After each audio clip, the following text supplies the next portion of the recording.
મહેસાણા જિલ્લામાં એક અનોખું અભિયાન શરૂ થયું છે, જેનો ઉદ્દેશ્ય છે કે લોકોને અને ખાસ કરીને સગર્ભા મહિલાઓને વ્યસનના ખતરાઓથી જાગૃત કરવું. આવો જાણીએ આ અભિયાનની વિગતો. નમસ્કાર, ચક્રવાત ન્યૂઝ સાથે હું છું જાનવી. મહેસાણા સિવિલ હોસ્પિટલમાં શરૂ થયેલા ગંભીર અભિયાનમાં ચિત્રો અને પોસ્ટરો દ્વારા વ્યસનની ગંભીર અસરો લોકો સમક્ષ રજૂ કરવામાં આવી. એક ખાસ પ્રદર્શનમાં બતાવવામાં આવ્યું કે વ્યસની વ્યક્તિ જેમ જેમ વ્યસનની સીડી ચડે છે તેમ તેમ એક તબક્કે તે નીચે પટકાય છે.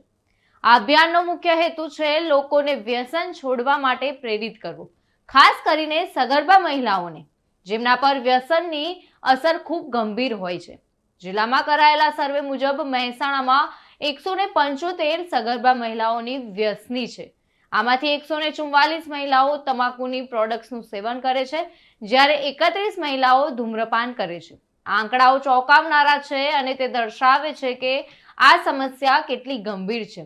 આ સર્વેમાં સૌથી વધુ કેસ કડી તાલુકામાં જોવા મળ્યા, જ્યાં 33 સગર્ભા મહિલાઓ તમાકુનું સેવન કરે છે, જ્યારે બીજા ક્રમે ઊંઝા તાલુકો છે, જ્યાં 29 સગર્ભા મહિલાઓ વ્યસની છે.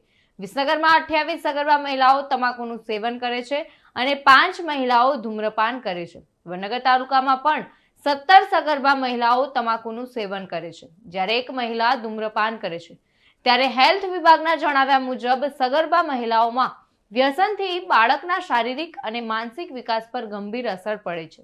તો મહેસાણા સિવિલ હોસ્પિટલનું આ અભિયાન એક સકારાત્મક પગલું છે, જે લોકોને વ્યસનથી દૂર રહેવા પ્રેરણા આપી રહ્યું છે. આપણે સૌએ આવા પ્રયાસોને સમર્થન આપવું જોઈએ, જેથી આવનારી પેઢી સ્વસ્થ અને સુરક્ષિત રહે.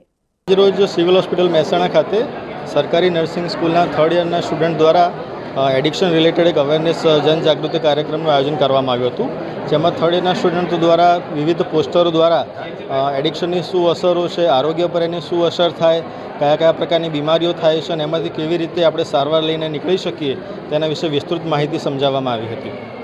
આજે નિદર્શન કરવામાં આવ્યું છે, એમાં તમામ બાબતો સમજાવવામાં આવી છે. આ કોના દ્વારા થયું છે અને દર્દીઓને કેવા પ્રકારની સમજ આપવામાં આવી છે?